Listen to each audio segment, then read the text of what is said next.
a body where you got no your fire, baby.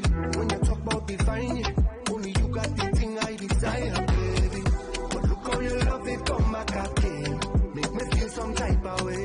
Sending a message straight to me brain. Sing like the All right, everybody, so welcome back. So on the line this morning, we do have TTPS Media Ambassador, Acting Inspector Ancil Forde. He's not with us in studio this morning, but he has taken a beautiful accommodation this morning, you'll see. Yeah? Mr. Forde, always good to see and speak with you. Pleasant morning, Marlan. Pleasant morning, Trinidad and Tobago. Yeah, as your song says, Mr. Forde, you're moving on up, boy. You're moving on up. That is blessings from the Almighty. I hope that you enjoyed the long weekend. And again, thank you very much for joining us this morning. What's the message?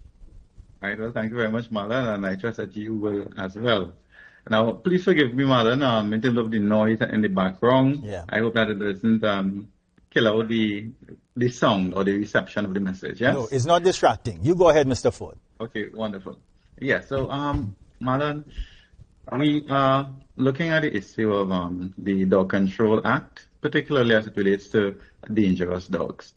Now, recently, there would have been, I want to say, reports of persons being attacked by dogs, and in some cases, they would have been seriously injured. The Commissioner of Police saw it fit for us to have that conversation to enlighten owners/keepers of dogs that are deemed to be dangerous, of their responsibility as well as the liability as it relates to the law. So I will say that we would not complete this topic in one session, but let's start. Yes. So, go ahead, Mr. Forde. Marlan, as it relates to understanding terms, one must understand what owner means in relation to a dog that is, let us say, a Class A dog or a Class B dog. So owner means a person who owns or is otherwise in possession of a Class A dog or a Class B dog. Now, I will define what is a Class A dog as we go along with the discussion. A keeper means a person who is responsible for a Class A dog or a Class B dog. And these definitions come from the Dog Control Act, Chapter 6756, as amended by Act 213 and 214. Yes? Now, what is a public place?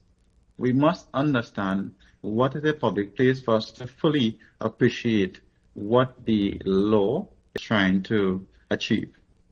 A public place means any street, road, or other place, whether or not enclosed, to which the public has or is permitted to have access, whether for payment or otherwise.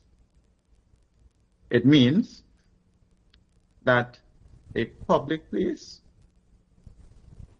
is that space, whether it is open or closed, where the public is permitted to have access, whether they're paying or whether it's free. Now, I spoke about Class A and Class B dogs. Let me define what is a Class A dog. As per the Dog Control Act, a Class A dog refers to 1. An American Pit Bull Terrier. 2. American Staffordshire Terrier. American Bully. A Dogo Argentino, Japanese Tosa, or Fila Brasileiro. Those are referred to as Class A dogs. Class B dogs means a dog other than a Class A dog.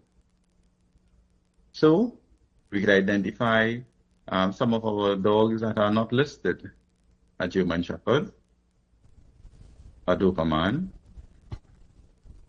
some other dog, one may even say a potter. Now, because of the broad meaning given to Class B dogs, persons must understand that the law requires of them to meet certain requirements so as to ensure that the public is kept safe from these dogs, so that the dogs would not be able to injure, to kill someone, or to run wild and cause persons to become fearful for their safety. Yeah? Now, there are certain specifications in relation to perimeter fencing, in relation to muzzle that should be used for a dog, in relation to the lead, as in how long the lead could be when it is you have a dog on a leash. Now, generally speaking, the height of a perimeter fence should be nothing less than 10 feet when it is you have a dog that is deemed to be a dangerous dog. And if you are out in public with that dog has to be kept muzzled. And where you have the dog on a leash, the maximum length of that leash should be 4 feet. One will understand why these requirements are necessary. Yeah.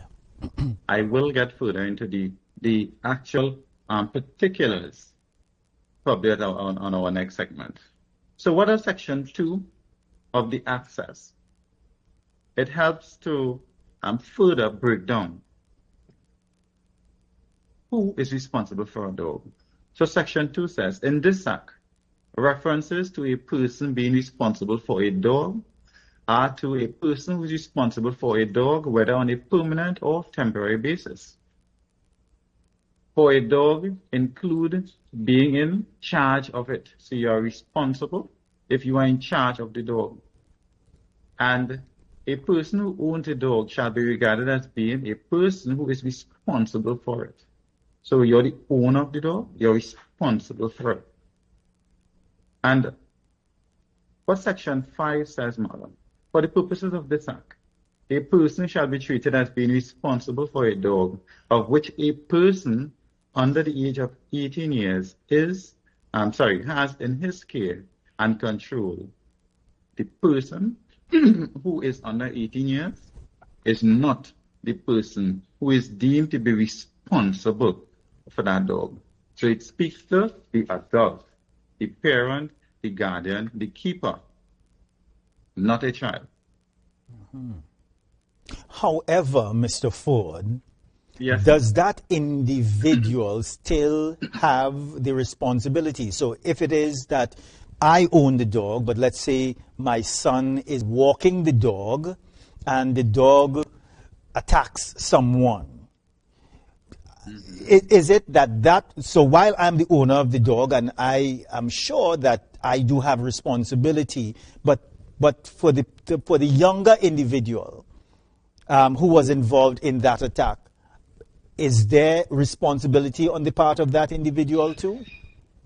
Marlan, because of the fact that the Act places the responsibility on the owner, particularly an adult, somebody who is over the age of 18 years. If it is that you allow someone to walk your dog, or you allow your child to walk the dog out in public, and the dog, I want to say, injures someone, kills someone, that liability falls on the owner. Yes. Yes? And the act is, let us say, couched in such a way to let the owner understand his or her responsibility and to, in fact, illustrate that the child, the person under the age of 18 years, is not by law recognized to be that person with the responsibility, right? Yes. To ensure that the law, as it relates to the dog, that it is complied with. That is the important part, of this. So the owner cannot say, because I know how we are in Trinidad and Tobago, the owner cannot say, well, I wasn't walking the dog at that time of the attack, The point is, you are the owner. You are the owner. And hence the reason why it is the Act defines who is deemed to be responsible. Yes. As I would have just explained, yes? Mm-hmm. Yes. So let's understand some of the offences, right, as we go along here. Now, Section 6 of the Act says, purpose of this Act, a dog shall be regarded as dangerously out of control if it is not being kept under control by whatever means, by the owner or the keeper, and A, it injures any person, or B, there are grounds for reasonable apprehension that it will injure any person, whether or not it actually does. So we have two elements there, where it does in fact injure someone, or where it is, right, it hasn't injured anyone, but it is at large, right, it is not controlled, and persons apprehend that fear that this dog could injure them. Now, we continue, Marlan. For the purposes of this Act, reasonable cause includes a situation where the person attacked was committing an offense for which the penalty could be a term of imprisonment. Now, this is in relation to where it is a dog, let us say, attacks someone. What is being highlighted here now is what are some of the justifiable reasons that a person may be exempted from liability. So I just read out the first one there. The person attacked by the dog was committing an offense for which the penalty could be a term of imprisonment. The person attacked was in a place where he was trespassing, or was in a place where he was not permitted to be, and the place was secured by a fence or wall in accordance with Section 9. C, the dog is being used for a lawful purpose by a constable or a person in the service of the state. The dog was provoked into an attack by a person other than a person responsible for it. The dog was being attacked by another animal. Or the dog is being trained or is participating in an event in which it demonstrates its ability. Those are some of the, I want to say, conditions where it is deemed to be reasonable in terms of the action of the dog is excused under those circumstances. All right. So, Mr. Forde, let me put this on the table because I know how some of us are. So, what if, and it's a rhetorical question, but I'm going to still ask it for some people out there. So, the person has this dangerous dog. They have no perimeter fence, or they have a fence, a broken down fence, a fence with a hole in it. Someone is walking on the roadway and the dog runs through the fence, or as I say, in some cases, there are no fences. So the dog runs onto the roadway, attacks the person on the roadway, and then the owner of the dog says, well, the dog doesn't know you and you should not have been in front of my home. Right. Marlan, that person who is recognized to be the owner or the keeper of the dog is liable to the sanctions of the law, because in the beginning of the discussion, I went about to give definitions, right, of what is a public place, among others, right?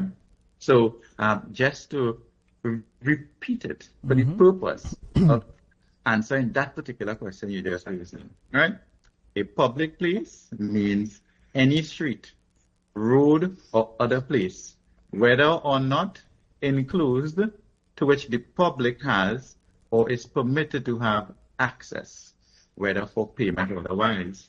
So the road is a public place. The public has access to it. You, the owner, whether it is you argue that the dog don't know you, you have the responsibility to ensure that your dog is under control, that your dog is secured, that your dog, if the place is on fence, is in a kennel or is restrained. And if it is that you fail to do that, you are liable to the sanctions of the law for whatever, let us say, injury is caused to that person who would have been walking the street freely. Yeah. And in all cases, Mr. Forde, if you are walking your dog in a public place, they should have a muzzle on them. Yes, Marlan. Once it is you are in a public place with a dog, and there are some places where you cannot go with a dog, right? Yes. I would also speak to that. But if it is that you are in public with a dog that is deemed to be a dangerous dog, you, the owner, has a responsibility to ensure that dog is muzzled. And as I said, there are, I want to say, specifications in relation to the muzzles, in relation to the lead, as in the leash, and I will get into that at another time, right? But the owner has that responsibility to ensure that the dog is muzzled. Now, Mr. Forde, I just have about a minute or two again. Huh? Go ahead, please. Sure. No problem. Section 5.1 of the Act says, no owner or keeper of a dog shall permit the dog to enter any public place at which notices are prominently displayed prohibiting the entry to dogs unless the dog is an assistant dog. You know, we have animals that are aids to persons who are differently abled. Yes. B is being used for the purpose of securing the location. So you have security officers with dogs, canines. Yes, the dogs are permitted to be there. C is being used for a lawful purpose by a constable or person in the service of the state. Now, let me get down to some offenses quickly, Marlon. Yes? Section 5.2 says, no owner or keeper of a Class A dog shall permit the dog to enter a public place unless the dog is securely fitted with a muzzle sufficient to prevent it from biting any person. B, the dog is securely held on a lead by a person who is not less than 18 years old and who is capable of controlling the dog. This is an important part, Marlon. So Section B identifies that the person ought not to be less than 18 years, but also has to be capable of controlling the dog. So who is to determine whether the dog or whether the person is capable of controlling the dog? The owner. Yeah. The keeper. It is your responsibility. Because if it is that you have a dog that is very aggressive, the dog is powerful, and you have a child who is, or let me say, someone who is over 18 years, but that person cannot control that dog. Yep. Who bears the responsibility? Yeah. Yes? You see it all the time, you know, officer, dogs walking people. Yes, Marlon, we do see it at times, yes? So, we continue, Marlon. C, the owner or keeper with the dog has attended and completed a course of training in the control of the dogs that is recognized by the minister, and the minister here is the minister with responsibility for local government. By order and documentary proof of such training is presented on request by authorized representative. So, if it is that your dog is in public, you have to evidence that your dog has gone through a course of training, and you have a certificate, a document to prove that. Yes? Mm-hmm. Marlon, subsection 3, that is 5.3. No owner or keeper of a dog shall A, permit the dog to be dangerously out of control in a public place. B, encourage the dog to be aggressive or to intimidate a person to facilitate the commission of a crime. Or C, permit or cause the dog to attack a person without reasonable cause. I did speak before about reasonable cause. Yes. Marlon, a person who contravenes Section 1 or 2 commits an offense and is liable on summary conviction to a fine of $50,000. Yeah. And Section 5, a person who contravenes subsection 3, and this was the last section in relation to having that dangerous dog out in public, encouraging the dog to be aggressive or intimidated persons, permitting the dog to attack someone without reasonable cause. That person commits an offense and is liable on summary conviction to a fine of $50,000 and to imprisonment for 1 year. Now, Marlan, these are just some of the offenses. Yes. This is not the end of the discussion. It's important that we go the length to inform members of the public of their responsibility as it relates to a dangerous dog. So there are other offenses, and on the next occasion, I will complete this discussion. So thank you very much, Marlan. Of course, Mr. Forde, it's always good to see and speak with you. Thanks again. Until we speak again, Mr. Forde. All right, before we go to the break, everybody, so we do have some news for you. An 11-month-old baby has been killed. And this happened it happened at Dundonald Hill in St. James. All right, so from the report that we are getting, this 11-month-old baby and the child's father, they were both shot at Dundonald Hill in St. James, and they both succumbed to their wounds at the Port of Spain General Hospital this morning. All right, we do have this for you, this break. We do have this video from Simone Francis. It's of Manzan. Simone, thank you very much for that beautiful video this morning. We do appreciate it. We're coming back, everybody.